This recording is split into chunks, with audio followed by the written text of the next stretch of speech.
This morning, the federal government is still open for business after the Senate went down to the wire to pass a Republican spending bill on Friday. Democratic votes were needed to keep things running, and that has opened up a new round of infighting. NBC's Capitol Hill correspondent Julie Tsirkin is in Washington with how it all went down. Julie, good morning.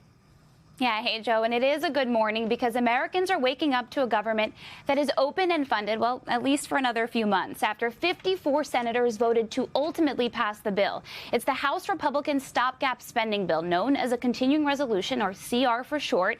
It funds the government for 6 months, essentially extending the Biden-era budget, but it does increase defense spending slightly and includes cuts to other programs, including medical research and housing. Most Democrats protested the bill. They even threatened a shutdown, motivated by their frustrated base who want them to fight the new administration's policies and put the onus on Republicans, who, remember, currently control D.C. But ultimately, it was Senator Schumer himself who decided that some battles just aren't worth fighting. But as bad as the CR is, I believe allowing Donald Trump to take even much more power via a government shutdown is a far worse option. A shutdown would allow DOJ to shift into overdrive.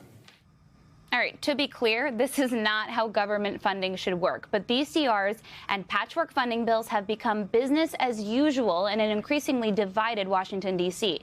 The last time, get this, Congress passed its appropriation bills in full and on time wasn't in this decade or even in this century. It was in 1997. Joe? All right, so we'll do it again in a few months. Julie Tsirkin, thank you so much. Hey, thanks for watching. And don't forget, you can catch the Today Show every morning on NBC or take Today when you're on the go. Just follow the Today podcast on Apple Podcasts, Spotify, or wherever you listen.